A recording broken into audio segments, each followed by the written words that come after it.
there are two kinds of sins. The first kind is a direct sin. The second kind is an indirect sin. An indirect sin is much worse than a direct sin because you get no pleasure from it, and yet there's a huge burden on your shoulders because of it. A direct sin is a woman who exposes herself in public. She's committed a sin. Now, whether she feels any pleasure from that or not, the fact that she's getting the attention, the fact that she's getting the limelight, there might be some form of pleasure in it for them. I don't know. I couldn't tell you. But the indirect sin is having other men look at her, have pleasure in looking at her, while she has no pleasure whatsoever. It's men who are having all the pleasure. Sometimes I think if there is a woman who exposes herself, the men looking at her in the street should go up to her father or to her husband and say, "Thank you very much for allowing us to have pleasure in looking at your daughter and having the pleasure of satisfying our lust in your wife. Thank you so much. We really do appreciate it. Come again tomorrow." I swear. Because they're not gaining anything from it at all. It's an indirect sin, but the burden that lies on them comes back to them on the day of judgment when they come up to the sinners and they say, "Here you go." And what they offer is an act of fornication. They say, "This is one of the sins that you committed." "But I never committed fornication." "Oh, you did." "No, I didn't." "Yes, you did. By doing something that caused another person to fornicate.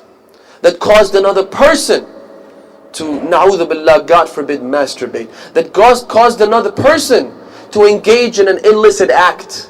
You got nothing from it, yet the burden lies on you. You're going to have to answer to that. You're going to have to be held accountable for that. Na'udhu billah. We ask Allah subhanahu wa ta'ala to show us the example of Ahlul Bayt, the sacrifices that they made. An example of that is Baneen. Baneen al-Kilabiyya, who got married to Amirul Mu'mineen with one purpose in mind and one purpose alone. What was the purpose?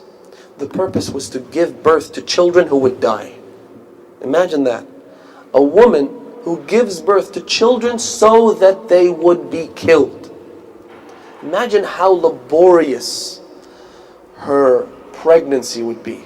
Imagine how painful childbirth would be. Having known that I'm giving birth to Abbas because Abbas has a mission to accomplish. And Abbas has to go on the day of Ashura and protect his brother. Imagine that.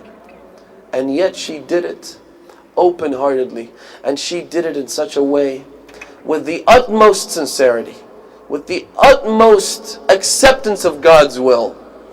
And when she gets married, imagine this. When she gets married, a woman wants to seek nearness to her husband as much as possible. A woman wants to win the heart of her husband. It really doesn't matter what the kids from the previous marriage think.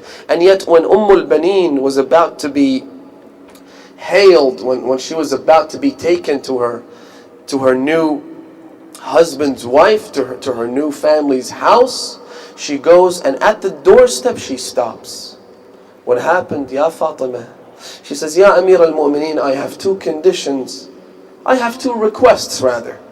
If I am going to be your wife, I want two things. I want you to do two things for me. The first, Ya Amir al-Mu'mineen, is for you never to call me Fatima."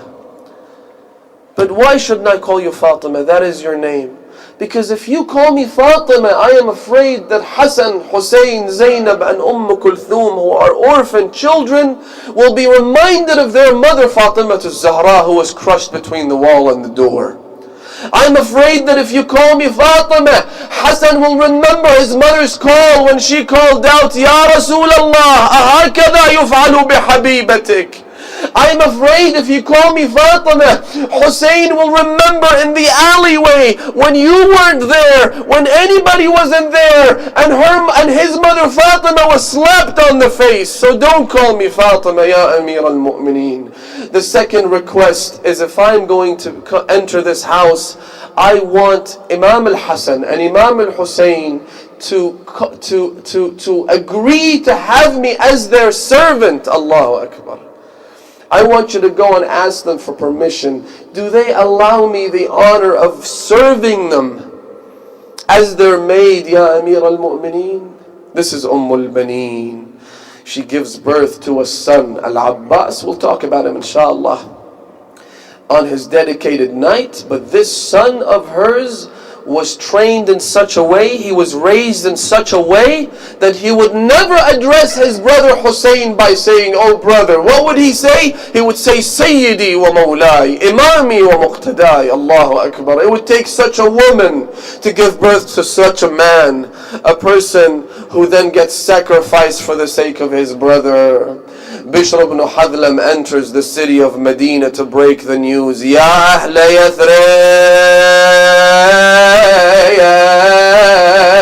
La muqama lakum biha. Allahu Akbar. The city of Medina was named Yathrib prior to the Prophet's migration. Yathrib literally means disease, because people would get sick in that city because of the atmosphere, because of the environment, because of the dust. When the Prophet went and migrated to Medina, he changed its name to Tayba, the healing. But now Bishr ibn Hadlam says, now that Banu Hashim are not in the city of Medina, now that Hussein ibn Ali isn't coming back, it's called Yathrib once again. It is the city of disease. Ya Ahla Yathrib, La muqama lakum biha. قتل الحسين فأدمعي مدرار. Hussein is dead, my tears are being shed. He comes in, he calls everyone, all the women, the children, the men, they all amass to get the news. What's happening? What's going on?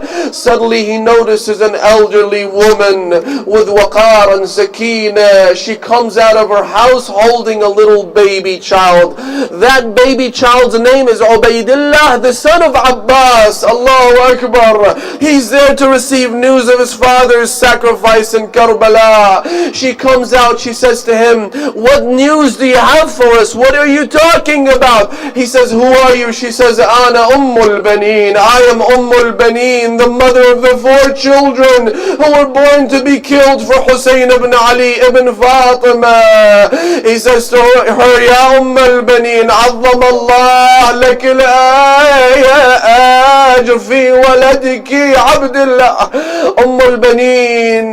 May Allah give you patience." He can't break the news to her properly. "May Allah give you patience. Your son Abdullah was killed."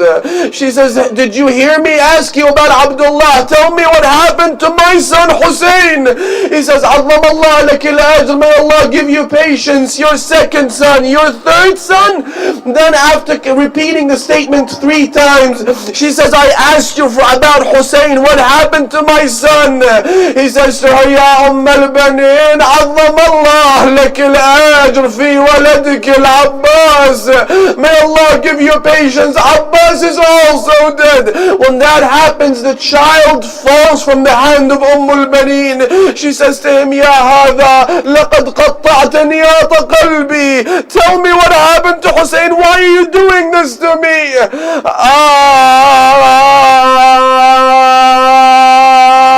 يا حسين يا حسين قدمت أولاد